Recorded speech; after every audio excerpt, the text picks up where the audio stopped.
जय गुरु जी। जय गुरु जी संगत जी। गुरु जी इस रहमत चैनल पे आप सभी संगत का स्वागत है। आज का सत्संग बहुत ही खास सत्संग है। गुरु महाराज की पुरानी संगत जेठरा अंकल के बेटे हितेश अंकल और उनकी बहू निधि आंटी का सत्संग है। मैं आप सभी से निवेदन करूंगी सत्संग को पूरा और अंत तक ज़रूर सुने और इस सत्संग को बाकी संगत तक के साथ भी ज़रूर साझा करें। संगत जी, हम सभी जानते हैं कि महाराज का कहा हुआ पत्थर की लकीर होता है।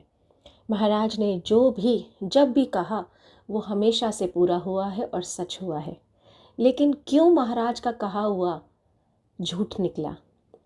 आप सभी से निवेदन करूंगी इस सत्संग को ज़रूर सुने। चलिए सुनते हैं हितेश अंकल और निधि आंटी का सत्संग। जय गुरु जी। शुक्राना गुरु महाराज। जय गुरु जी। बहुत बहुत शुक्राना गुरु जी का, उन्होंने आज मौका दिया अपना सत्संग करने का। गुरु जी के साथ जो जर्नी स्टार्ट हुई, गुरु जी ने हमें बुलाया अपनी शरण में, वो था 2002। तब हम सबसे पहले जो था फैमिली में मेरी मासी हैं, उन्होंने जाना शुरू किया था गुरु जी के पास। और तब उनके हमने देखा उनके घर में गुरु जी की फोटो लगी हुई है, तो हमने उनसे पूछा। उन्होंने हमें बताया कि ऐसे गुरु जी हैं और साक्षात शिव जी हैं। आई थिंक गुरु जी की कृपा ही थी कि मन में कोई डाउट नहीं आया, कुछ नहीं, एकदम से ऐसे लगा कि जाना है वहां पे। तो हम लोगों ने जाना शुरू किया, मैं और मेरे पेरेंट्स ने। कोई प्रॉब्लम नहीं थी ऐसे, पर वहां जाके बहुत अच्छा लगता था। और कभी बात भी ऐसे नहीं हुई गुरु जी से, कभी डायरेक्टली उन्होंने ऐसे हमें नहीं कुछ बुलाया या कुछ बात करी। पर सत्संग हम लोग सुनते थे इधर उधर से, क्योंकि तब ऐसे सत्संग नहीं हुआ करते थे। गुरु जी कभी कभी एम्पायर स्टेट में किसी को खड़ा करके सत्संग शेयर करवाते थे, वो भी बिना माइक के, तो नहीं सुनाई देता था सब संगत को। तो वो इतनी ज्यादा लगन लग गई कि गुरु जी का सत्संग सुनना है, उनके बारे में और जानना है। इतना ज्यादा हम लोग क्यूरियस थे, तो हम हर वीकेंड हमें लगता था कि जिन्होंने हमें जोड़ा मासी ने, कि वो आए या हम उनके घर जाएं, हम और जो है जाने गुरु जी के बारे में। एक बार गुरु जी से मैसेजेस मिले, डायरेक्शंस मिली, अभी भी मिल रही हैं, पर हमेशा टेलीपैथी या ड्रीम में आके गुरुजी ने हमें बताया। तो गुरुजी कहते हैं कि ड्रीम जो है वो नॉर्मल ड्रीम नहीं होता, वो हम अपनी मर्जी से हम कुछ कर भी नहीं सकते, वो हमारे हाथ में नहीं है। जब गुरुजी ने हमें ब्लेस करना है तब वो हमें दर्शन देते हैं और हमें ब्लेस करते हैं। तो ऐसे ही जब हमने जाना शुरू किया था गुरुजी के पास, तो मैं अपनी ग्रेजुएशन कर रही थी।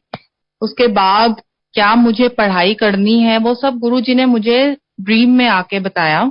गुरुजी ने मुझे बोला, सपने में आए और कहा कि तू बहुत सिर खांदी है मेरा, बीएड नहीं करनी। मेरा बीएड की तरफ मेरा ज्यादा इंक्लिनेशन था, तो कहते बीएड नहीं करनी, एमकॉम कर। ठीक है, जैसे गुरुजी ने आज्ञा दी तो मैंने बिल्कुल अपने मन से ख्याल निकाल दिया। मैं वही कह लूं ना, जैसे कोई डाउट आया ही नहीं, क्योंकि गुरुजी चाहते थे कि हम उस रास्ते जाएं, हम उनकी शरण में आए, ताकि वो हमें ब्लेस कर सके। तो मैंने वैसे ही किया जैसे गुरुजी ने बोला। तो मेरा एडमिशन डीयू में हो गया, एमकॉम किया। एमकॉम अभी रिजल्ट नहीं आया था, तो मेरी जॉब भी लग गई। जॉब लगी, अर्ली मॉर्निंग शिफ्ट होती थी, तो मेरे फादर थोड़ा सा उनको रहते थे कि उनको डर लगता था कि इतना अर्ली मॉर्निंग, रोहिणी में हम तब रहते थे कि रोहिणी से गुड़गांव जाती है और अंधेरा होता है मॉर्निंग के टाइम। तो फर्स्ट जो था, जब मैंने ज्वाइन किया तो फर्स्ट फ्यू वीक्स जो था, जैसे ही मैं कैब में बैठती थी तो मुझे गुरुजी की फ्रेग्रेंस स्टार्ट हो जाती थी। और जैसे ही वो कैब मेरे को कंपनी गेट के अंदर ड्रॉप करती थी, तब तक वो फ्रेग्रेंस साथ ही रहती थी। तो वो गुरुजी ने दिखाया कि मैं हूं साथ में, डरने की कोई जरूरत नहीं है, और हमारे हाथ में तो वैसे भी कुछ नहीं है, जो है वो सब गुरुजी के हाथ में ही है। तो ऐसे करके गुरुजी ने ब्लेस किया। उसके बाद फिर गुरुजी आए सपने में और मुझे बोलते हैं कि तेरी माँ बार बार कहती है कुड़ी दा ब्याह करा दो, ते तू चिंता ना कर, उन्होंने बोल दे मैं तेरा ब्याह करावांगा, मैं तेरे वास्ते मुंडा रखे हुए हैं सिलेक्ट करके। तो मैंने कहा ठीक है। मैं उठी, मैंने बताया, मम्मी को कि ऐसे बोला, तो मम्मी ने कहा हाँ, हम रात को ही सोच रहे थे कि अब भाई जॉब भी लग गई है तो अब हम स्टार्ट कर सकते हैं मैट्रिमोनियल का प्रोसेस। तो मैंने कहा अब गुरुजी ने बोला है तो अब आप आराम से बैठ जाओ, अब कुछ जरूरत नहीं है कुछ भी करने की। और तब मुझे जब ये सपना आया था तब मेरे को दिखाया था गुरुजी ने, तब इतना ऐसे सत्संग होते भी नहीं थे, कि एक बहुत बड़ा ग्राउंड है, पंडाल लगा हुआ है वहां पे, और वहां गुरुजी अपनी गद्दी में बैठे हैं और वहां सत्संग हो रहा है। और जब मैंने आज्ञा ली तो गुरुजी ने मुझे एक छोटा सा हाथ में स्लिप पकड़ाई, पेपर था फोल्ड हुआ हुआ। तो मैंने कहा ये क्या है गुरुजी? तो कहते ये तेरा फ्यूचर है। उसके अंदर दो वर्ड्स लिखे हुए थे मेरे लिए, जो मैसेज था, तो कहते ये तेरा फ्यूचर है। तो मैंने बस आज्ञा ली और मैं आ गई।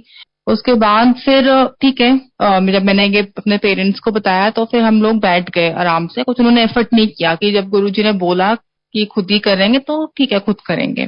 और इसके बीच में भी काफी जो है एक्सपीरियंसेस होते रहे। जैसे एक बार मेरी मदर को ड्रीम आया गुरुजी का, और गुरुजी मोस्टली ब्लैक सॉक्स पहन के रखते थे। तो उस टाइम जो था गुरुजी ने अपने चरण दिखाए दर्शन में। ये सब ड्रीम का मैं आपको बता रही हूँ। तो जैसे ही मम्मी ने टच करना चाहा उनके चरण, तो गुरुजी ने कहा नहीं, कल वीरवार है, कल तो तूने आना है, कल तू मेरे पैर छूना। हमने अपना थर्सडे डे फिक्स किया हुआ था, हम एवरी थर्सडे जाते थे एम्पायर स्टेट। उसके बाद जब नेक्स्ट डे हम लोग गए मंदिर में, तो हम सब तीनों लाइन में लगे हुए हैं, मेरे पेरेंट्स और मैं, आज्ञा लेने के लिए। और हमने आज्ञा ली, और मम्मी को जो था बिना सॉक्स के दिखे चरण, और हमको सॉक्स के साथ। तो जब हम बाहर आए तो मम्मी ने कहा देखो, मेरे को गुरुजी ने रात को कहा था और मेरे को गुरुजी के बिना सॉक्स के चरण थे, मैंने छुए उनके पैर जैसे गुरुजी ने कहा था। हमने कहा हमें तो नहीं दिखे। तो वही गुरुजी ने जिसको जिस तरीके से ब्लेस करना है, क्योंकि कहते हैं कि हर सोल की एक अपनी जर्नी है, अपना एक कनेक्शन है। तो ऐसी शायद उनको दर्शन देने थे, उनको जरूरत होगी उस टाइम ब्लेसिंग्स की, तो इसलिए उनको ऐसे गुरुजी ने ब्लेस किया। फिर एक बार मम्मी को ही सपना आता है और गुरुजी बोलते हैं कि ये सब मैं आपको बता रही हूँ जब गुरुजी चोला में थे तब के मैं आपको सारे एक्सपीरियंसेस बता रही हूँ। तो तब गुरुजी ने मम्मी को बोला कि कल तू मंदिर आएंगी, अपने नाल मोटी नु लेके आई। तो मम्मी ने कहा मोटी को लेके आना, तो मम्मी ने मेरी मामी का नाम लिया। तो कहते नहीं नहीं, अपनी भैन नु नाल लेके, अपनी भरजाई नु नाल लेके आई। तो मम्मी ने बोला उनको कि आपको चलना है, गुरुजी ने बुलाया है। तो उनका थोड़ा सा हेल्थ इश्यूज रहते थे, तो उन्होंने कहा कि नहीं मैं तो नहीं जा पाऊंगी। तो मम्मी ने कहा नहीं आज कुछ होगा स्पेशल, तभी वो गुरुजी ने आपको स्पेशली आपका नाम लेके बुलाया है। तो हम जब पहुंचे, थोड़ा लेट भी हो गए, नहीं तो हम हमेशा बिफोर टाइम हम पहुंचते थे वहां पे। उस दिन हम लेट हो गए तो शब्द नहीं चल रहे थे, तो बड़ा थोड़ा स्ट्रेंज लगा, नहीं तो बाहर तक आवाज आती थी। तो लाइट भी डिम थी, ब्राइट रहता था अदरवाइज मंदिर। तो हम जब पहुंचे तो वहां पे सेवादार अंकल थे, उन्होंने हमें वहीं पर ही बिठा दिया, जो एम्पायर स्टेट में 2 सीढ़ियां एंटर करते ही हैं। तो हम बैठे, तो हमने देखा आगे झुक के गुरुजी की तरफ, तो गुरुजी एकदम ट्रांस में, और दोनों हाथ फोल्ड किए हुए थे उन्होंने। और वहां पे गुरुजी ने डिवाइन प्रसाद प्रोड्यूस किया। छोटा सा एक व्हाइट कलर का लड्डू उनके हाथ में प्रोड्यूस हुआ, और देखते ही देखते वो इतना बड़ा हो गया। तो हम सबको जो था वो थोड़ा थोड़ा वो प्रसाद गुरुजी ने दिया। वो किसी एक पर्टिकुलर संगत के लिए गुरुजी ने प्रोड्यूस किया था, पर सबको थोड़ा थोड़ा प्रसाद मिला, और बाकी डिब्बी में डाल के उन्होंने दे दिया जिसके लिए निकाला था। और उसके बाद गुरुजी ने एक बोल मंगवाया, उसके अंदर अपने हाथ डिप करे। उनके गुरुजी के हाथ एकदम लाल हो गए थे, क्योंकि वो बहुत गर्म था जो उन्होंने प्रसाद प्रोड्यूस किया था। उन्होंने जैसे ही, नॉर्मल वाटर था, और जैसे ही अपने हाथ डिप करे तो वो मिल्की वाइट हो गया उसका कलर। वो एक एक चम्मच चरणामृत मिला सबको। फिर बैठ गए सब शांति से अपनी जगह पे। तो फिर गुरुजी ने इतना ऊंचा बोला कि बैठे क्या हो, पीछे मुड़ के देखो नजारे।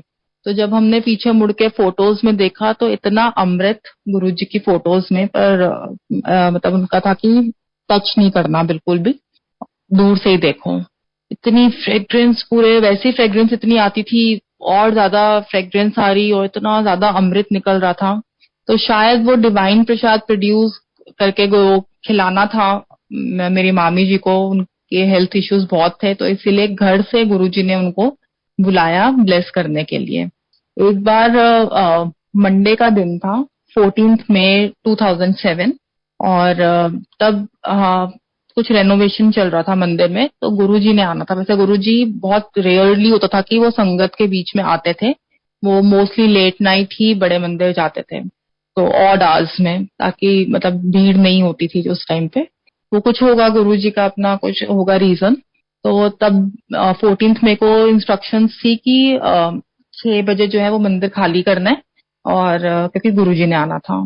तो कुछ रीजन था कि मैं नहीं जा पाई, तो मेरे पेरेंट्स गए मंदिर। और 6 बजे जैसे गुरुजी का हुक्म था, तो सेवादार थे वहां पे, तो उन्होंने खाली करवाना शुरू कर दिया कि गुरुजी के आने का टाइम हो गया है, अब आप मंदिर खाली करो। तो सब धीरे धीरे करके, मन तो किसी का, ऐसी जगह है वहां से तो किसी का मन करता ही नहीं है आने का। तो जैसे ही ये लोग बाहर निकले धीरे धीरे करके, तो एकदम गुरुजी की गाड़ी रुकी गेट के आगे, गुरुजी उतरे और सब संगत में ही रुक गई, प्रणाम किया। फिर गुरुजी अंदर गए, तो अंदर जाके फिर उन्होंने सेवादार अंकल को बाहर भेजा कि जितनी भी संगत है बाहर, उन सबको अंदर बुला लो। तो जितने भी लोग थे उन सबको अंदर बुला लिया गया। और गुरुजी जो मंदिर में जैसे हम एंटर करते हैं मेन हॉल की तरफ, तो लेफ्ट साइड वाला जो लॉन, वहां पे गुरुजी बैठ गए थे प्लास्टिक की चेयर पे।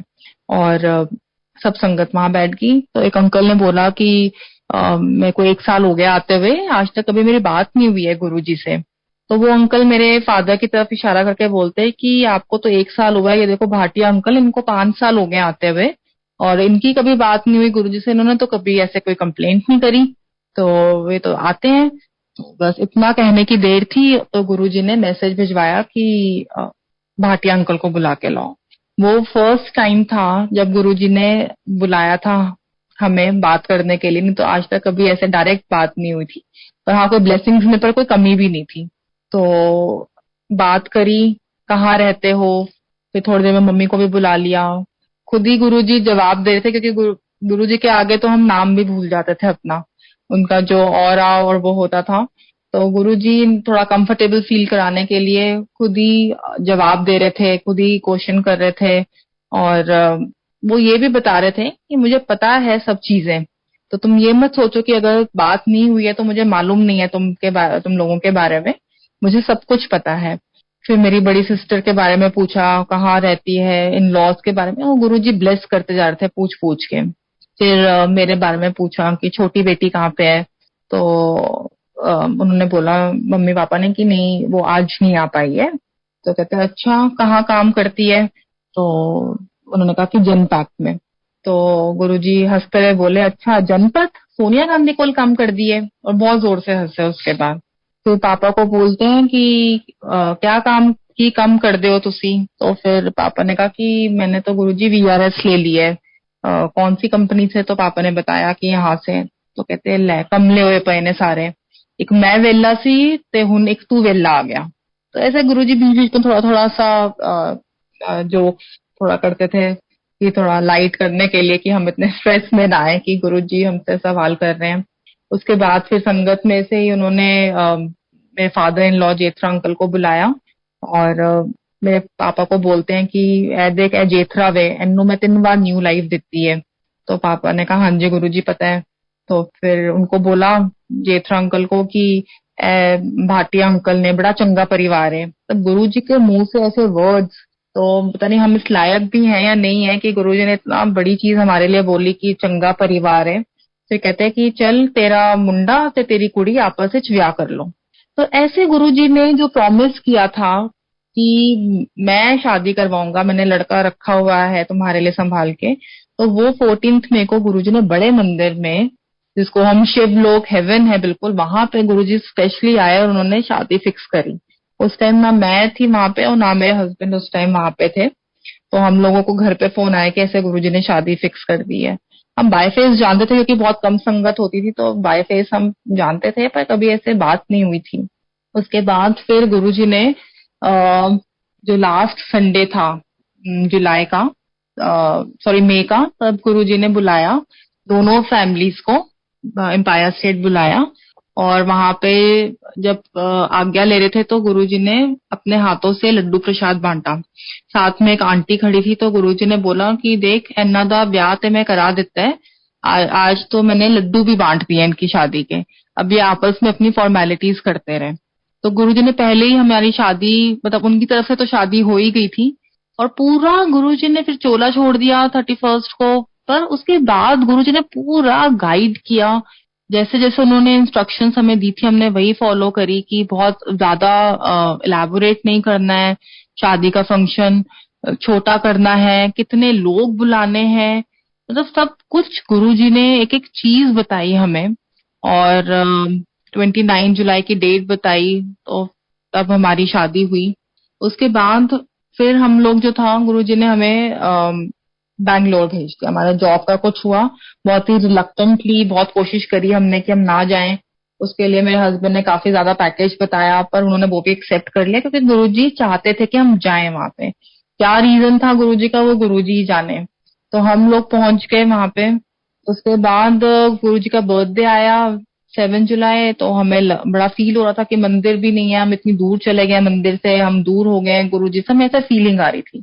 तो हमने कहा कोई बात नहीं, हम आपस में बैठ के गुरुजी को याद करते हैं, शब्द सुनते हैं और लंगर प्रसाद बना लेते हैं। तो जब हमने वो किया, तो मैं ऐसी लेटी तो मेरी आंख लग गई। तो गुरुजी आए मेरी ड्रीम में, कि मेरे घर की डोर बेल बजी है। मैंने दरवाजा खोला तो सामने गुरुजी थे, और गुरुजी अंदर आए और अपने पॉकेट से उन्होंने हैंकी निकाला और बिछा के जमीन पे बैठने लगे। तो मैंने बोला कि नहीं नहीं गुरुजी, आप ऊपर बैठो, जमीन पे क्यों बैठ रहे हो? तो मुझे कहते हैं नहीं, झल्ली है, लंगर तो हमेशा नीचे बैठ के होता है। तो उन्होंने बैठे, और जो जो मैंने उस लंगर सत्संग के लिए बनाया था, वो गुरुजी ने एक चीज ली। मैं खीर देना भूल गई थी, तो गुरुजी ने वो मांग के लिया कि खीर प्रसाद, और बोला बड़ा सोना प्रसाद बनाया है तू। और उसके बाद फिर मेरी आंख खुल गई। तो हम नहीं जा पाए, पर हमारे मन में इच्छा थी, तो वो गुरुजी खुद आ गए हमें वहां पे ब्लेस करने के लिए। और धीरे धीरे जो हमें एक कमी महसूस होती थी कि संगत नहीं है, मंदिर नहीं है, पर वो गुरुजी ने ऐसे पूरी करी, एक एक करके हमें संगत मिली, कैसे कनेक्शन हुआ। और करते करते अब तो खैर बहुत संगत है बैंगलोर में, इतने सत्संग होते हैं। तो वो गुरुजी ने एक छोटे सा हमें वहां पे गुरु परिवार दे दिया था। उसके बाद फिर गुरुजी ने संगत में से ही किसी को ड्रीम आया, और गुरुजी ने बोला कि मैं और मेरे हस्बैंड खड़े हैं गुरुजी के पास, और गुरुजी ने बोला कि जाओ फैमिली प्लानिंग स्टार्ट करो, मई जून च ਤੁਹਾਨੂੰ मुंडा ब्लेस किता। तो ठीक है, जैसे गुरुजी की आज्ञा थी। तो पूरा जब हुआ तो मेरी डॉटर हुई। तो हमें लगा कि गुरुजी ने तो मुंडा कहा था, इतने मैसेजेस पूरा टाइम आते रहे कि लड़का ही होगा लड़का ही होगा, तो कैसे हो गया? ऐसा कुछ नहीं था, डॉटर या उसका कुछ नहीं था कि बेटा ही होना है। पर वो था कि कैसे गुरुजी के वचन कैसे वो हो गए, चेंज हो गए। तो इतने में मेरी मदर को एक संगत का फोन आता है, और कहते हैं कि आंटी मेरी दीदी की बेटी हुई है। तो मम्मी ने कहा हाँ, अभी अभी जस्ट हुई है। तो कहते हैं कि मेरे को ना रात को सपने में गुरुजी आए थे, और उन्होंने मुझे दिखाया कि उन्होंने बेटा ब्लेस किया है। पर वो जो बेटा है उसकी हर स्टेज दिखाई लाइफ की, कि वो टॉडलर है, और फिर उसके बाद टीन एज और यंग। तो कहते कि इतना वो बिगड़ गया है कि दोनों जो है सिर पे हाथ रख के पेरेंट्स बैठे हुए हैं, और वो इतना ज्यादा राउडी और बदतमीज टाइप का वो बच्चा है। तो गुरुजी थे ये देख, अगर मैं इस टाइम पे बेटा देता तो इनका ये हाल होता, क्योंकि बेटा इनके लिए बहुत भारी था, इसलिए मैंने उसको बेटी में कन्वर्ट कर दिया। तो कहते कि बेटा तो मैं ऐसे ही बांट देता हूँ सबको, और बेटियां जो है मैं बहुत किस्मत वालों को देता हूँ। ये गुरुजी के वर्ड्स थे। तो अब हमें लगा कि अच्छा ठीक है, गुरुजी ने जो है मतलब कन्वर्ट किया बेटे को, बेटी में कन्वर्ट किया। उसके बाद फिर उसका नाम था, हमको था कि हम नहीं रखेंगे उसका नाम, गुरुजी ही रखेंगे। हाँ, कि गुरुजी का ब्लेस्ड बच्चा है, तो गुरुजी ही उसका नाम रखेंगे जो उसके लिए ठीक होगा। तो हम वेट करते रहे। फिर मेरे फादर को गुरुजी ने दर्शन दिए, और बोला कि उसका नाम नंदिनी रख दो। तो एक दिन लोगों ने सोचने में लगा दिया, मेरे पेरेंट्स ने, कि नंदिनी पता नहीं ओल्ड फैशन नाम है, और बैंगलोर में हम तब रहते थे, वहां पे नंदिनी ब्रांड का दूध मिलता है। तो उनको ये था कि पता नहीं सब चिढ़ाएंगे, स्कूल जाएगी। तो एक दिन उन्होंने ऐसी डिस्कशन में निकाल दिया, हमें नहीं बताया। अगले दिन फिर गुरुजी आते हैं दर्शन में, और डांट लगाते हैं मेरे फादर को कि तेरा काम है उनको मैसेज देना, वो वेट कर रहे हैं इस मैसेज का, बाकी वो माने या ना माने वो उनकी मर्जी है, पर तू अपना काम कर। और कौन सा उन्होंने पूरी जिंदगी बैंगलोर बैठे रहना है। तो फिर अगले दिन जब सुबह हुई तो पापा ने हमें फोन किया, हम तो वेट कर ही रहे थे, तो हमने अपनी डॉटर का नाम नंदिनी रख दिया। और जैसे गुरुजी ने कहा था कि कौन सा उन्होंने पूरी जिंदगी बैंगलोर बैठे रहना है, इवन जो उसका प्री स्कूल था वो भी उसका यहाँ पे गुड़गांव आके स्टार्ट हो, क्योंकि हम वापस से गुड़गांव आ गए थे, तो वो भी उसका यहाँ पे हुआ। इतना सा भी गुरुजी ने नहीं कोई परेशानी होने दी। और गुरुजी इतना ध्यान उसका रखते हैं। जैसे मैंने अपना करियर बीच में थोड़ा सा ब्रेक लिया अपनी डॉटर की वजह से ही, उसके बाद जब मैंने स्टार्ट किया तो ऐसे इतना स्मूथली जहां मैं जाती थी उसका साथ में अरेंजमेंट हो जाता था कि कभी कुछ प्रॉब्लम हुई ही नहीं। तो उसके बाद फिर हम गुड़गांव से फिर गुरुजी ने हमें नोएडा भेजा। वो भी हम बहुत ही रिलक्टेंटली आए थे नोएडा भी, पर यहाँ आए तो यहाँ पे फिर सेम प्रॉब्लम हमें कि हम संगत कैसे ढूंढें, क्या करें, किसी को जानते नहीं है। और हम लोग एक बार आ रहे थे गाड़ी से और पीछे पीछे गाड़ी जैसे हमें फॉलो कर रही थी, तो हम बेसमेंट में रुके, आके पार्क करी गाड़ी अपार्टमेंट्स में, तो वो गाड़ी पीछे पीछे आई। उसमें से एक लेडी उतरी तो कहते जय गुरु जी। मैंने कहा जय गुरु जी। कहते आप सत्संग में जा रहे हो? मैंने कहा नहीं, जा तो नहीं रहे हम सत्संग में, पर यहाँ होते हैं क्या सत्संग?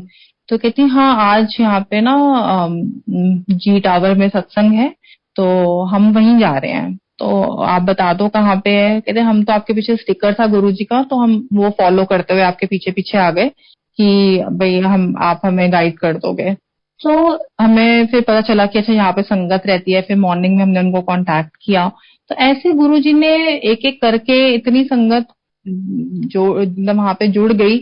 अपने हमारे अपार्टमेंट्स में ही इतने संगत 50+ संगत जो है वहां पे है जहाँ पे हम रहते थे। तो ऐसे गुरुजी ने एक एक चीज, अभी तक कोई जॉब का कोई प्रॉब्लम नहीं, टच वुड, मतलब हर चीज जो है आती है प्रॉब्लम, ऐसी बात नहीं है, क्योंकि हमारे कर्म है वो तो हमें काटने ही है, पर गुरुजी उसको इतना छोटा कर देते हैं और इतनी हिम्मत देते हैं। वो पॉजिटिव इतनी थिंकिंग हो गई है कि हाँ ठीक है, जो हो रहा है वो गुरुजी की मर्जी से ही हो रहा है, इसमें कोई भलाई होगी। मतलब इवन बच्चे भी ऐसी उनकी थिंकिंग हो गई है कि कुछ उनको अगर प्रॉब्लम है या कुछ चोट लगती है तो वही लगता है कि मम्मा कुछ बड़ा होने वाला था तो वो गुरुजी ने छोटे में कटवा दिया।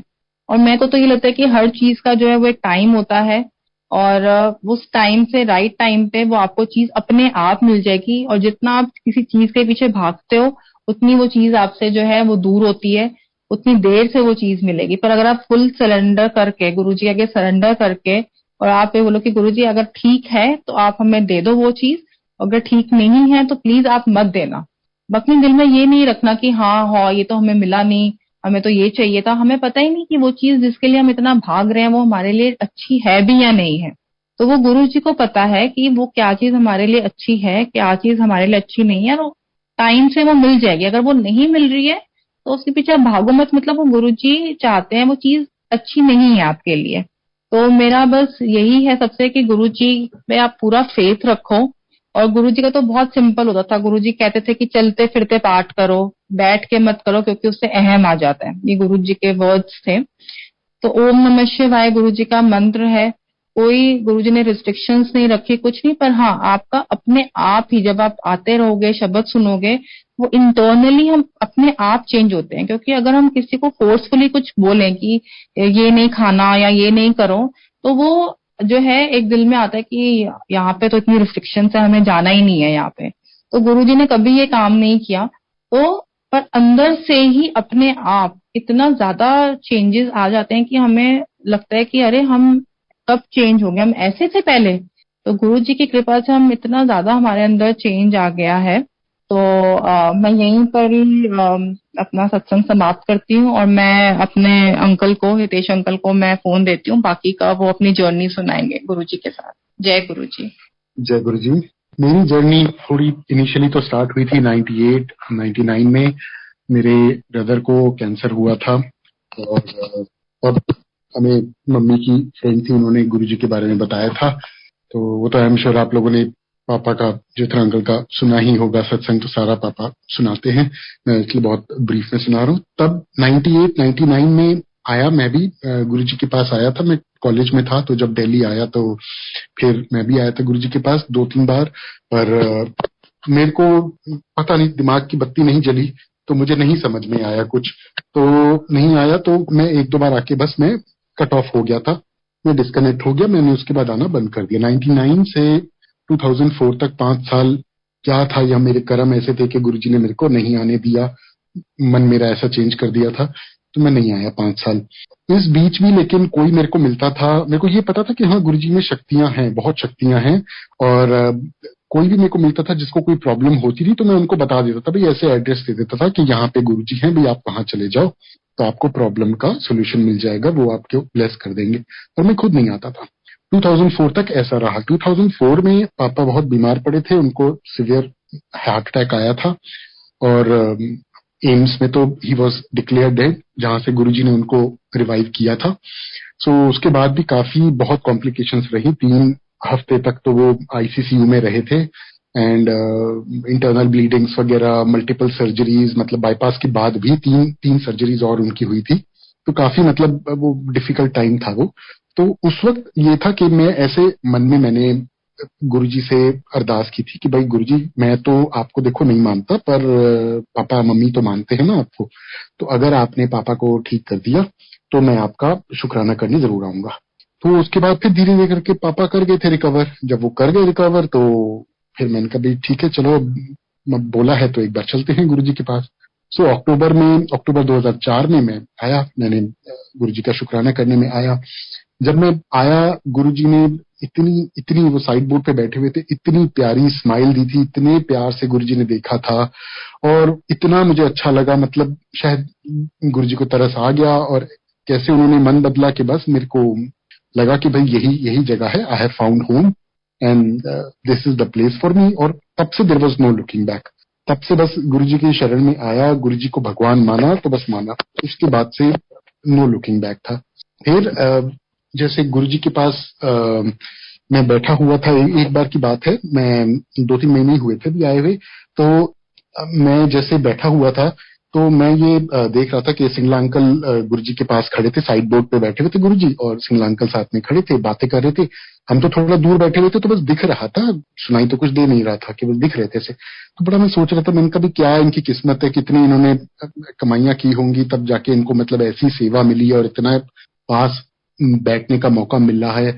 हमें तो मतलब अपनी, मैं सोच रहा था कि मैंने कहा मेरे को तो कभी मिल ही नहीं सकता, मैं तो लायक ही नहीं हूँ कि मुझे कभी ऐसा मौका मिले कि कभी यहाँ सेवा भी मिले गुरुजी की। मैंने कहा सेवा भी नहीं मिलने वाली मेरे को तो गुरुजी, मैं तो इतना, मैं तो नीच, इतना मैं तो बेकार इंसान हूँ कि हो ही नहीं सकता। फिर उसके बाद जैसे जैसे संगत आती गई तो हमें बोला भाई ऊपर जाके बैठो, तो फर्स्ट फ्लोर पे मैं जाके बैठ गया। ये बात मेरे मन के अंदर चल रही थी, मैं अपने आप से ये बातें कर रहा था, बस यहाँ गुरुजी से कर रहा था अपने मन में। ऊपर बैठा, फिर चाय प्रसाद आई तो चाय प्रसाद पिया। जब चाय प्रसाद मिली हाथ में तो मेरे को अंदर से इतना ज्यादा टर्मोइल था, इतना ज्यादा, I was so pain because of this realisation कि भाई मेरे को तो अंधकार ही अंधकार दिख रहा था। तो मैंने वो चाय का, जो चाय प्रसाद का ग्लास था, उसको बहुत टाइटली मैंने पकड़ लिया हाथ में, और मैं मन में गुरुजी से बात कर रहा था कि गुरुजी प्लीज प्लीज मुझे बताओ मेरा क्या होगा। और मेरा हाथ जल रहा था, वो चाय प्रसाद गर्म थी और मैंने उसको टाइटली पकड़ा हुआ था कि नहीं मुझे बताओ। मैं बहुत बहुत ज्यादा टर्मोइल में था। खैर थोड़ी देर मैंने पकड़ा रहा, हाथ जलता रहा, नथिंग। उसके बाद मैंने चाय प्रसाद वो पी ली, फिर लंगर हुआ। लंगर के बाद बैठा हुआ था मैं नीचे हॉल में गुरुजी के आगे, जैसे सारी संगत बैठी होती है, तो इतने में गुरुजी खड़े हो गए और अनाउंसमेंट हुई कि गुरुजी रूम में जा रहे हैं, तो सब आज्ञा ले लें। तो जैसे ये अनाउंसमेंट हुई, सब लोगों ने आसपास, गुरुजी के आसपास, जैसे नॉर्मली तो लाइन से सब आज्ञा लेते हैं, तो बिकॉज गुरुजी रूम में जा रहे थे और जल्दी में थे, तो इसलिए सब लोग एक साथ, मतलब जिसको जहां मौका मिल रहा था सब ऐसे आज्ञा ले रहे थे। तो मेरे को मौका मिला गुरुजी के आगे, जो गुरुजी की लीला थी उन्हीं की सब प्लानिंग होती है, तो गुरुजी के आगे बिल्कुल माथा टेकने का मौका मिला। तो मेरे को मौका था कि मैं गुरुजी के चरण छू लूं, पर हमेशा मनाही होती थी गुरुजी की कि भाई विदाउट परमिशन चरण नहीं छूने। तो मैंने ठीक नहीं समझा, तो मैंने कहा जब नहीं है परमिशन तो नहीं छूते। तो मैंने चरणों के बीच में जो कारपेट था, मैंने वहां पे बस अपना हाथ रख के माथा टेका हुआ था गुरुजी को, दोनों चरणों के बीच में मेरा हाथ था। तो गुरुजी ने अपना एक चरण, अपना राइट चरण जुत्ती में से निकाला और मेरे हाथ के ऊपर रख दिया। एंड मेरा तो एकदम, मतलब माथा मैंने टेका हुआ था, मेरा तो सर घूम गया, भाई ये क्या हो गया, ये क्या कर दिया भाई ये गुरुजी ने, मैं तो एकदम सर घूम गया मेरा, क्या हो रहा है ये। पता नहीं, आई डोंट नो कितनी देर था, शायद कुछ सेकंड थे या मिनट था, आई डोंट नो कितनी देर थी। ऐसे उन्होंने किया एंड देन वापस अपना चरण डाला जुत्ती के अंदर एंड ही वॉकड अवे। ना मैंने कुछ गुरुजी को बोला, ना गुरुजी ने कुछ मेरे को बोला, पर he answered my question, he gave me the confirmation कि I am there, you don't worry, मैं सब देख लूंगा, मेरे पे छोड़ दो, मेरे पे भरोसा रखो, जो करना है मैं करूंगा, तुम्हें कुछ नहीं करना, तुम सरेंडर करो, बाकी सब मैं करूंगा। तो दिस इज जो मेरे को जो मैसेज लगा कि जो गुरुजी ने मेरे को बोला है कि I am there, you don't worry. And true to his words Guruji ने रखा है ख्याल, तब से लेके आज तक इतनी अप्स एंड डाउन्स आए हैं लाइफ में, पर हर मुसीबत से गुरुजी ने हाथ पकड़ के निकाला है, हर प्रॉब्लम से निकाला है, हर कंफ्यूजन में उन्होंने डायरेक्शन दी है, गाइडेंस दी है उनकी। जहां जहां प्रॉब्लम में फंसते हैं गुरुजी ने बचाया है, हर मुसीबत से बचाया है। तो बहुत शुक्राना है गुरुजी का कि हर उस प्रॉब्लम से उन्होंने बचा के रखा। फिर उस वक्त मैं अपने बिजनेस कर रहा था, तो फंक्शन से पहले की सफाइयां चल रही थी मंदिर में, तो गुरुजी एकदम से आ गए थे। तो आए तो ऐसे पापा से बात कर रहे थे, तो पूछा मेरे बारे में भी, मुंडा क्या करते हैं, तो बताया गुरुजी ने। तो उन्होंने कहा नहीं, अभी बिजनेस बंद करे, अभी जॉब करे। तो उन्होंने बोला तो मैंने बंद कर दिया। उसके बाद फिर कुछ महीने में सर्च करता रहा, जॉब की हंटिंग चलती रही थी, बिजनेस तो बंद कर दिया था, पर कुछ कहीं बात बन नहीं रही थी। फिर गुरुजी ने एक बार पूछा कि भाई क्या हुआ, इसका क्या कर रहे हैं, तो पापा ने बताया भाई अभी तो कुछ हुआ नहीं है, जॉब देख रहा है। तो गुरुजी ने कहा 15 दिन में नौकरी, 15 दिन में छोकरी, ऐसे करके just laughed and he said that. And true to his words 15 days के अंदर 13th डे पे I landed with a job. And वहां से बस फिर एक वो सिलसिला शुरू ही हो गया बिल्कुल। उसके बाद देन 31 दिसंबर का फंक्शन था 2006 का, एंड बहुत ज्यादा फॉग थी उस दिन पे। तो हम लोग बैठे हुए थे, फिर आज्ञा मिली हमें। उसके बाद गुरुजी ने आज्ञा दी कि भाई जाओ। तो एक आंटी थी पंजाब से, तो गुरुजी ने उनको हमारे घर पे रहाया हुआ था। तो 2 गाड़ियों में हम आए थे, एक मेरी गाड़ी थी और एक उन आंटी की गाड़ी थी जिनमें आए थे हम। तो उसके बाद गुरुजी ने आज्ञा दी भाई छुट्टी है, तो हम लोग जा रहे थे। पीछे से फिर सेवादार को गुरुजी ने भेजा और बुलाया कि भाई जेठरा अंकल को गुरुजी बुला रहे हैं। तो हमने सोचा भाई हमें तो नहीं रुकना चाहिए, स्पेशली सिंस 2 गाड़ियां हैं हमारे पास और हमें रुकने को नहीं बोला, सिर्फ पापा को बोला है। तो पापा रुक गए और हम लोग सब निकल आए। और फिर वैसे उनको दूसरी गाड़ी चलानी थी, बट वो काफी पुरानी थी और इतनी अच्छी कंडीशन में नहीं थी, तो मैंने अपनी गाड़ी उनको दे दी और उनकी गाड़ी हमने ले ली कि भाई आप अकेले आ रहे हो तो आप ये गाड़ी रखो, और हम दूसरे में आ गए। तो रास्ते में इट सो हैपेंड कि I band into the car. वो मैं चला रहा था और आगे वाली गाड़ी में मैंने ठोका। काफी गाड़ी में काफी प्रॉब्लम था, ब्रेक्स खराब थी, उसकी लाइट्स खराब थी, वाइपर खराब था, काफी प्रॉब्लम थी गाड़ी के अंदर। तो उसकी वजह से वो ठीक से चल नहीं रही थी। एंड ब्रेक लगाई तो ब्रेक लगी नहीं, एंड आगे वाली गाड़ी में ठोका, काफी जोर से लगी थी। एंड बम्पर वगैरह टूटा था, बोनेट काफी मुड़ गया था, शीशा, मम्मी मेरे साथ बैठी थी, उनका सर शीशे को जाके लगा, शीशा टूट गया, पर शी वॉज अनहर्ट।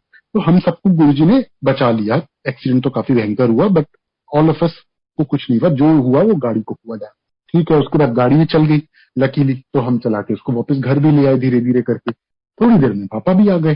तो फिर पापा ने बताया भाई मैं तो बैठा हुआ था गुरुजी के पास, और थोड़ी देर में ऐसे ही बस सडनली गुरुजी बोलते हैं भाई जो था जाते नहीं न्यू लाइफ की थी। तो पापा भी सोच रहे थे भाई मैं तो भला चंगा बैठा हूँ, भाई कुछ है नहीं, चलो होगा कुछ, गुरुजी ने लाइफ बख्शी है, एक्सटेंड की है लाइफ। तो देन वी कोरिलेटेड कि भाई अराउंड द टाइम जब हमारा एक्सीडेंट हुआ, that was the time by and large जिस टाइम पे गुरुजी ने उनको ये चीज बोली। वो गाड़ी वैसे पापा ने चलानी थी और उसमें शायद एक्सीडेंट होना था, and the accident had to be fatal, जिससे गुरुजी ने उनको ये पूरा कुछ करके, सारा कुछ जो उन्होंने की मैनिपुलेशन, जिसके और करके उन्होंने पापा को न्यू लाइफ दी। उसके बाद जब अगले हफ्ते जब हम गुरुजी के पास आए, तो गुरुजी ने बोला पूरे टबर को मैंने न्यू लाइफ दी है। तो वी गॉट टू नो कि अच्छा भाई हम सभी ने शायद उस गाड़ी में होना था, एंड गुरुजी ने हम सबको न्यू लाइफ दी उस दिन, नहीं तो सबका ही उस दिन एक्सीडेंट में पता नहीं क्या हाल होना था। तो शुक्राना गुरुजी का लाइफ बख्शने के लिए। फिर उसके बाद बैंगलोर हम लोग जब गए तो वहां पे सब कुछ बहुत अच्छा था, बहुत बढ़िया था, बहुत अच्छे से गुरुजी ने सेटल किया। बस यही प्रॉब्लम होता था भाई सत्संग नहीं है यहाँ पे, वो बड़ा पिंच करता था कि कोई सत्संग नहीं है, संगत नहीं जानते हम किसी को, और बाकी सब तो बहुत अच्छा है। तो 1-1.5 साल तो हमारा ऐसे ही निकल गया इसी चक्कर में कि भाई यार यहाँ सत्संग नहीं होते यार। तो इस बात फिर हमने एक बार सोचा भी, मेरी मम्मी और सिस्टर आए हुए थे बैंगलोर, तो हमने कहा भी सत्संग रख लेते हैं आपस में, ठीक है हम फैमिली आपस में बैठ जाएंगे। सो हमने एक सत्संग रख लिया, अभी सैटरडे को करेंगे सत्संग। पापा मंदिर में ही थे, पापा दिल्ली में ही थे, तो मंदिर में सेवा चल रही थी। तो वो किसी को बता रहे थे कि भाई सैटरडे को मेरे बेटे के यहाँ बैंगलोर में सत्संग है। तो दीपक अंकल जो है, दीपक गुप्ता अंकल जो चाय प्रसाद सर्व करते हैं, वो ही happen to pass from there. उसी वक्त वो जो गुरु जी की प्लानिंग है वो तो सब कि उसी वक्त वो वहां से गुजर रहे थे और बस उन्होंने इतना बस उनके कान में आवाज पड़ी कि भाई बैंगलोर में सत्संग है सैटरडे को। तो उनके रिलेटिव्स जो है वो बैंगलोर में रहते थे, उन्होंने कहा भी हमें बताओ कहाँ पे होता है सत्संग, मेरे भी रिलेटिव्स हैं वहां पे। तो ऐसे करके हमें कुछ संगत के बारे में पता चल गया। फिर एक बार मैं एक संगत थी, उनसे मिलके मैं वापस घर आ रहा था, तो रास्ता में भटक गया थोड़ा, जीपीएस वगैरह नहीं था उस वक्त मेरे पास। तो मैं रास्ते में भटक गया, मैं भी सोच रहा हूँ भाई कहाँ फंस गया यार, और मैं चले जा रहा हूँ जंगल के बीच में चले जा रहा हूँ, समझ ही नहीं आ रहा कहाँ हूँ मैं। कोई मिलने का बंदा जिससे मैं रास्ता पूछ सकूं, I am just driving with no knowledge. मैंने कहा कहाँ गुरुजी फंसा दिया आपने मेरे को। तो एक ट्रैफिक लाइट पे फिर मैं रुका हुआ था, किसी ने आके खिड़की पे नॉक किया, आधी रात का समय, मतलब 8:30-9 बज रहे होंगे, बारिश पड़ रही थी, अंधेरा। किसी ने आके खिड़की पे नॉक किया, भाई आप जेठा अंकल के बेटे हैं, आप गुरुजी के यहाँ जाते हैं, आप तो आरकेपुरम में रहते थे। मैंने कहा कमाल है, मैं बैंगलोर में गिनती के 4 लोगों को नहीं जानता अपने ऑफिस के बाहर, और यहाँ in the middle of nowhere मुझे ये भी नहीं पता मैं कहाँ खड़ा हूँ, यहाँ कोई आके मुझे बता रहा है, और मुझे उनको ये भी पता है कि मैं दिल्ली में कहाँ रहता हूँ। तो क्या गुरुजी की प्रोग्रामिंग थी, वो भी हमारे पड़ोसी थे आरकेपुरम में, और गुरुजी की संगत भी थी। तो ऐसे करके गुरुजी ने जोड़ा। तो एक एक करके गुरुजी संगत से हमें जोड़ते गए, जो हमें लगता था यहाँ तो संगत है ही नहीं, संगत सत्संग होते ही नहीं है, वो गुरुजी हमें ऐसे जोड़ते गए। और क्या गुरुजी की प्लानिंग थी, क्या वहां पे सत्संग स्टार्ट हुए, और धीरे धीरे संगत इतनी जुड़ती गई कि मतलब अब तो हजारों में वहां पे संगत है, दिन में पता नहीं कितने सत्संग होते हैं वहां पे। तो सब गुरुजी का ही किया हुआ है, इसमें हमारा कुछ भी नहीं था, हम तो सिर्फ पपेट्स हैं, जो गुरुजी जैसे कराते थे वो हो जाता था। बस ऐसे गुरुजी ने सत्संग वहां पे करवाए, और जो एक प्रॉब्लम हमें लगती थी कि सत्संग नहीं होते, वो भी गुरुजी ने दूर कर दी। फिर उसके कुछ टाइम बाद हम गुड़गांव आ गए। फिर गुड़गांव के बाद हम कुछ टाइम बाद नोएडा शिफ्ट होने की बात हुई, मेरी जॉब लगी तो मैं नोएडा से अप डाउन करने लगा। फिर अप डाउन नहीं हो पाया तो मेरे को काफी मतलब टायरिंग हो जाता था नोएडा से गुड़गांव अप डाउन करना। तो उसके बाद मैंने फिर यहाँ पे पीजी वगैरह देख लिया। फिर पीजी का भी मतलब 5 दिन में नोएडा में रहता था और वीकेंड पे घर आ जाता था। फिर वो भी वर्कआउट नहीं हो रहा था, तो हम सोचने लगे कि भाई चलो नोएडा शिफ्ट हो जाते हैं। लेकिन मेरी जो आंटी थी और मेरी जो डॉटर थी, दोनों अपने स्कूल में बहुत अच्छे सेटल्ड थे, तो दे वर नॉट वेरी विलिंग कि भाई हम यहाँ अच्छे सेटल्ड हैं तो लेट्स कंटिन्यू हियर ओनली, भाई आप अप डाउन कर लो, ये ऐसे ही कंटिन्यू करते हैं। सो वो बात हो गई, हमने छोड़ दी इस बात को। इतने में जब मेरी आंटी के स्कूल में बात चली कि भाई हम नोएडा में भी एक ब्रांच खोल रहे हैं और हम चाहते हैं कि आप उस ब्रांच को हेल्प करो and you take care of it. तो मेरी आंटी बहुत खुश हो गई, शी एग्रीड टू दैट। और जैसे ही ये बात हुई तो हमने भी फिर स्कूल देखना शुरू कर दिया, स्कूल हंटिंग शुरू हुई, और गुरुजी की कृपा से बहुत अच्छे स्कूल में मेरी डॉटर का एडमिशन भी हो गया। सब कुछ इंटरव्यू वगैरह हुआ, हम क्लियर किया सारा कुछ। फिर हम गए, फीस देके आए, उनकी जो एडमिशन फीस वगैरह है वो जैसे ही हमने पे की और हम वापस आए। अगली सुबह मेरी आंटी ऑफिस गई है और ऑफिस में उसको बताया कि हम जो नोएडा में स्कूल खोलने वाले थे वो हमने कैंसिल कर दिया आइडिया। शी वाज लाइक यार ये तो गुरुजी आपने धोखा कर दिया हमारे साथ, आपने तो आपके बोलने पे हमने ये पूरा किया है, अब देखो अब आप ऐसे कर रहे हो। तो वो फिर मैं उसको वही समझा रहा था, मैंने कहा तुमने सीधे तरीके से मानना नहीं था, तो गुरुजी ने तुम्हें लॉलीपॉप डैंगल किया तुम्हारे आगे, नहीं तो तुम नोएडा शिफ्ट नहीं होना था। Now we have to shift to Noida, ये गुरुजी की ही मर्जी है, this is what he wants, so let's do it. So we went ahead with it, हम लोग नोएडा शिफ्ट हुए एंड वहां पे फिर धीरे धीरे गुरुजी ने सब सेटल किया, घर भी दिलाया निधि को, आंटी को मेरे, उनको जॉब भी उनके लगवाई, सब कुछ बेटी को सेटल किया, सब कुछ सेटल करते गए। हमें सत्संग का भी आंटी ऑलरेडी शेयर कर चुकी है, सत्संग भी स्टार्ट हो गए, हमारी सोसाइटी के ही अंदर स्टार्ट हो गए। और हम अपने घर में भी सैटरडे को सत्संग करते थे, छोटा सा एक रखते थे, बस आपस में थोड़ी सी संगत आ जाती थी तो हम बैठते थे। तो ऐसे एक बार हमारे घर में ही सत्संग हो रहा था, एक रूम जो गुरुजी का रूम हमने बना रखा था तो उसमें सत्संग चल रहा था, शब्द चल रहे थे, मैं मन में ऐसे गुरुजी से बात कर रहा था, जस्ट बहुत ही कैजुअल कन्वर्सेशन चल रही थी गुरुजी के साथ। तो मैं गुरुजी से कह रहा था, गुरुजी देखो संगत तो बढ़ती जा रही है, कमरा भरता जा रहा है, क्या करेंगे। तो जैसे मुझे लगा कि गुरुजी का जवाब आया है कि अभी कमरा भर रहा है ना, अभी भरा तो नहीं है, जब भर जाएगा तो मैं बताऊंगा क्या करना है। मैंने कहा गुरुजी आपने कुछ नहीं बताना, जब कमरा भर जाएगा आप कहोगे चलो अब हॉल में कर लो सत्संग। तो बहुत ही मतलब कैजुअल एक लाइटर टोन में मैं गुरुजी से ऐसी चिट चैट कर रहा था, तो बात आई गई हो गई।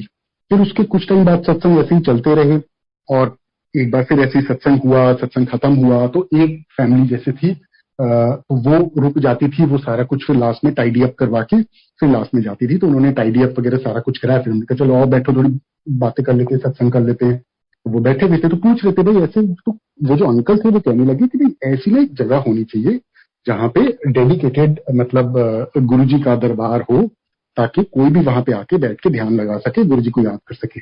सो देन आई रियलाइज कि उस दिन इतनी संगत थी कि पूरा कमरा भरा हुआ था, कमरे के बाहर भी संगत बैठी। एंड देन आई रिमेंबर्ड कि गुरुजी ने ये चीज बोली थी कि जब कमरा भर जाएगा तब मैं बताऊंगा कि आगे क्या करना है। और उसी दिन इन अंकल, वो पहला दिन था जब कमरा पूरा भरा हुआ था और उसी दिन अंकल ने ये बात बोली। तो वी टुक इट कि ये गुरुजी का ही हुक्म है कि अब यहाँ पे ऐसा कुछ करना चाहिए। तो नोएडा में फिर हमने वो हाउस हंटिंग शुरू की कि भाई अब कहीं कुछ थोड़ा सा दरबार होना चाहिए गुरुजी का। फिर वो अंकल ही कहते हैं भाई मेरे को, हमें घर मिलने वाला है, एक फ्लैट है, हमें अभी बस पोजीशन मिलने वाली है उसकी, सो वहां पे कर लेते हैं। पर्ची डाली हमने, गुरुजी से पूछा, गुरुजी ने हाँ कर दिया। तो हमने वहां पर दरबार बनाने का तैयारी शुरू कर दी। उसमें भी हर स्टेप पे गुरुजी ने हमें गाइड किया, कहाँ से क्या लेना है, कहाँ से क्या आना है, सब कुछ गुरुजी करवाते गए।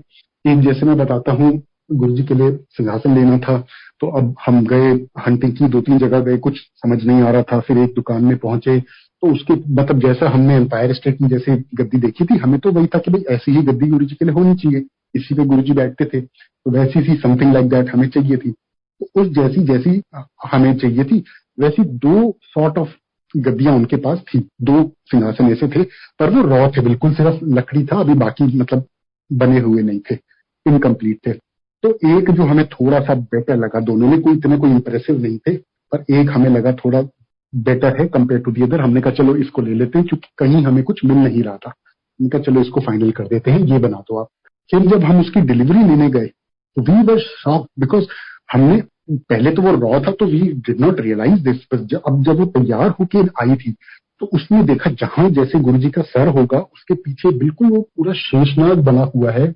एंड मतलब वो दिख रहा था बिल्कुल कि ये गुरुजी की ही मर्जी है और उन्होंने ही ये पूरा प्लान करके अपने लिए अपनी पसंद की गद्दी उन्होंने सिलेक्ट करवाई है। ऐसे एक एक चीज उन्होंने प्लान करके अपने हिसाब से करवाई। फिर उसके बाद एक बार मैं बताता हूँ, जैसे मेरी नाइट शिफ्ट होती थी तो दिन के टाइम में घर पे होता था, मेरी आंटी ऑफिस में होती थी। जब मेरी डॉटर स्कूल से आती थी तो मैं उसे बस स्टॉप से लेने जाता था। तो एक बार मैं अपनी डॉटर को लेने गया बस स्टॉप से, जब मैं वापस आ रहा था तो पावर आउटेज हो गया, लाइट चली गई। अब डीजी का उस वक्त हमारे सोसाइटी में प्रॉब्लम चल रहा था, खराब पड़ा हुआ था। तो दे सेड अब तो जब मेंस आएगी तभी लिफ्ट चलेगी, तब तक तो लिफ्ट नहीं चलने वाली। ये और मेंस कब आएगा वो नो बडी नोज। तो अब हम रहते थे 23rd फ्लोर पे, 23rd फ्लोर और गर्मियों के दिन। अब यहाँ तो गर्मी में नीचे बैठे रहो या 23 फ्लोर चढ़ के जाओ। हमने कभी पता नहीं 2 घंटे वेट करके फिर ऊपर चढ़े, उससे अच्छा चलो लेट्स गो। ये और मेरी डॉटर हमने चढ़ना शुरू किया, चढ़ने लगे। वो मेरी डॉटर बोली ये फ्लोर आ गया, ये फ्लोर आ गया। मैंने कहा तो क्या मजाक कर रही है, अभी तो हमने चढ़ना शुरू किया है, मुश्किल से 2, 4, 5 फ्लोर हुए होंगे और तू कह रही है पता नहीं ये फ्लोर आ गया, ये फ्लोर आ गया। थोड़ा आगे जाते मैं देखूं दूसरी बिल्डिंग्स की छत दिखने लग गई मेरे को। फिर मैं देखूं हम तो अपने फ्लोर पे पहुंच गए। 23 फ्लोर कब चढ़ गए बिल्कुल मुझे पता नहीं चला। विदाउट ब्रेक, हमने यही सोचा था भाई ब्रेक ले लेंगे, चलो जहां थकेंगे ब्रेक ले लेंगे, बट विदाउट ब्रेक हम लोग 23 फ्लोर्स चढ़ के, जो कि मेरी लाइफ में 23 के, मैं अपने ऑफिस में 3 फ्लोर चढ़ता था विदाउट मतलब स्टेयर्स पे चढ़ता ऐसे के थ्रू में जाता था अपने ऑफिस में, मेरी हालत खराब हो जाती थी 3 फ्लोर्स चढ़ने में। 23 फ्लोर्स में कैसे चढ़ गया I have no idea. And I am sure बीच के 8-10 कितने फ्लोर्स गुरुजी ने गायब कर दिया। आई डोंट इवन थिंक मैं 23 फ्लोर चढ़ा था। कितने गुरुजी ने गायब कर दिए, कितनी आराम से हमें पहुंचा दिया। और जैसे ही हम ऊपर पहुंचे हैं, अभी दरवाजा भी नहीं खोला, उतनी देर में लाइट। तो कुछ क्या कर्म थे, क्या होना था, क्या गुरुजी ने कटवाना था, वो गुरुजी ने ऐसे करके कटवा दिया कि कुछ फर्क भी नहीं पड़ा और गुरुजी ने हमें इसी से निकाल भी दिया। फिर उसके कुछ टाइम बाद मैं बताता हूँ, फिर हम एक बार हमारा पापा एक बार काफी बीमार पड़े थे, उनको मैं ऑफिस के लिए तैयार हो रहा था रात को, तो इसमें कॉल आया कि पापा को पैरालिटिक अटैक आया है। तो इमीडिएटली मैं भागा कि भाई हॉस्पिटल के लिए हम लोग निकले। तो अभी आधे रास्ते ही पहुंचे थे, तो बड़ा डर लग रहा था उस वक्त, तो बड़ा टेंशन इतना चल रहा था बिकॉज एज इतनी, पापा was 75 plus at that time, phone की घंटी भी बजती थी और डर लगता था पता नहीं क्या हुआ। तो अभी डीएनडी तक ही पहुंचे थे, तो फिर फोन आया ब्रदर का मेरे। मैंने पूछा, मैंने कहा पापा ठीक है, बहुत डर में थे एंड ऑल के भी क्या हो रहा है, क्या पता नहीं क्या हो जाए। ही सर हाँ हाँ पापा ठीक है। मैंने कहा कुछ कुछ बोला उन्होंने, is he able to talk? तो कहते बोला उन्होंने, कहते वो तो बेड पे बैठ के, अपने आईसीयू में बेड पे बैठ के दूसरे पेशेंट्स के साथ सत्संग कर रहे हैं बैठ के। तो मतलब क्या तो गुरुजी का था। और उनको जो पैरालिटिक अटैक आया वो भी मंदिर के अंदर आया, क्योंकि मेरे पापा को गुरुजी ने मना किया हुआ था ड्राइविंग करने से। तो अगर घर में आता तो किसको बुलाते, कौन आता, कौन उनको फिर हॉस्पिटल लेके जाता। तो वो भी इतनी गुरुजी की प्लानिंग कि उनको हॉस्पिटल के मंदिर में उनको आया, फटाफट उनको गाड़ी में बिठाया और हॉस्पिटल वहां से वो ले गए थे। तो सारा गुरुजी की प्लानिंग के, प्रॉब्लम जो आनी होती है वो आती है लेकिन छू के निकल जाती है, कुछ करती नहीं, होता कुछ नहीं, उस प्रॉब्लम से होता कुछ नहीं है, बस वो छू के निकल जाती है। तो कैसे उससे गुरुजी ने बचाया। और जब ये डॉक्टर्स ने देखा था पापा को, तो उन्होंने बताया with your age and your condition आपको 6 to 9 months की टाइम लगेगा और फिजियोथेरेपी लेनी पड़ेगी, तब जाके 9 months में आप थोड़े इंडिपेंडेंट हो पाओगे कि आप अपने खुद के काम आप खुद कर सकोगे। This is what doctors had told him. And within a week he शायद ज्यादा बता रहा हूँ, हफ्ते के अंदर अंदर पापा हैड फुल्ली रिकवर्ड। तो क्या तो गुरुजी की कृपा थी, क्या गुरुजी की ब्लेसिंग्स हैं कि 9 months का गुरुजी ने एक हफ्ते के अंदर काट दिया उनको। And he was absolutely fit and fine, अपने पैरों पे खड़े and fully independent. Within a week Guruji ने उनको कर दिया। उसके बाद हम लोग ये एक हफ्ते बाद ही हमारा ऋषिकेश का प्लान था। तो पापा जब ठीक हो ही गए तो हमने कहा चलो let's continue with the plan. तो हम लोग हरिद्वार ऋषिकेश गए थे। वहां पे किसी ने हमें बोला था कि भाई हमारे लिए गंगा जल ले आना। तो ठीक है ले आते। तो जो ऋषिकेश में जो पानी है वो थोड़ा मडी था वहां पे साइड्स में जहां पे हम भर रहे थे। सो आई वाज लाइक कि चल मैं थोड़ा सा आगे से भर देता हूँ, साफ पानी आ जाएगा। तो जैसे ही मैंने एक स्टेप और आगे लिया तो पानी ऑलरेडी मेरे चेस्ट पे था। जैसे ही मैंने एक स्टेप आगे लिया वहां पे कुछ वो एकदम से लेवल बहुत डीप चले जाता है, 1-1.5 फीट नीचे चला गया मैं। एंड वाटर मेरे सर के ऊपर से चला गया।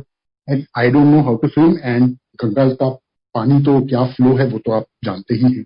तो एकदम से I was gasping for breath and I was हाथ पाँव मार रहा था। I was calling for help and there was nobody, कोई मेरी मदद के लिए नहीं आ रहा था।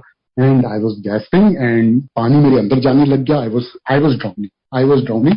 इतना बस मेरे मन में आया कि गुरुजी बचा लो, बस ये थॉट मेरे मन में आया। पानी तो अंदर जाना शुरू हो चुका था मेरे।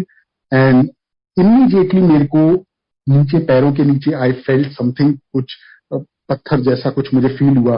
वो आई एम श्योर वो गुरुजी का ही भेजा हुआ था, ऐसे तो हो नहीं सकता। और उसके सहारे मैं उसको टच कर पकड़ते पकड़ते मैं बाहर आ गया। With in seconds I was out. बस गुरुजी को याद करने की देरी थी, सिर्फ गुरुजी को याद करने की देरी थी। इतना मन से निकला कि गुरुजी बचा लो एंड इमीडिएटली गुरुजी ने इस प्रॉब्लम में से बचा लिया। फिर अभी कुछ टाइम पहले गुरुजी का ड्रीम आया था मुझे। एम्पायर स्टेट में बैठा हूँ एंड मैं पीछे बैठा हूँ, काफी गुमसुम सा बैठा हूँ। तो गुरुजी ने मुझे आगे बुलाया और मेरे को बोला भी मेरे चरण दबाओ। तो जब उनके चरण दबा रहा था मैं, तो पैर एकदम लकड़, जली हुई लकड़ी जैसे थे पैर उनके, बिल्कुल जली हुई लकड़ी ही थी वो। मैंने कहा गुरुजी ऐसे। तो 2 मिनट ऐसे मेरे से गुरुजी ने अपने चरण दबाए। इतने में मम्मी पापा आ गए दरवाजे से। तो गुरुजी ने कहा चलो अब बाकी की मम्मी से सेवा करवाऊंगा। सो और वो क्या था ड्रीम, क्या ब्लेसिंग्स गुरुजी ने देनी थी, और गुरुजी ने दर्शन देके कौन से कष्ट काटने थे वो काटे और ब्लेसिंग दी गुरुजी ने। और इस तरह गुरुजी ने इतनी ब्लेसिंग्स दी है, इतने सालों में इतनी ब्लेसिंग्स दी हैं। अब तो 18 साल हो गए गुरुजी के साथ, और मतलब सोचना भी मुश्किल है कि गुरुजी के बिना तो कैसे हम जिएंगे, और कैसे इतने साल हमने उनके बिना निकाले। वो तो अब तो सोच के भी डर लगता है, एक भी दिन अब तो उनकी कृपा के बिना हम जी नहीं सकते। तो बस I would like to conclude my satsang here. इतना ही है फ्रॉम मेरे साइड। एंड शुक्राना गुरुजी का। गुरुजी ऐसे ही अपने चरण शरण में रखें और कृपा बनाए रखें हमारे ऊपर। जय गुरु जी। शुक्राना गुरु महाराज का, बहुत बहुत शुक्राना। Thank you so much aunty, thank you so much uncle. बहुत ही प्यारा सत्संग हम सभी संगत के साथ साझा करने के लिए।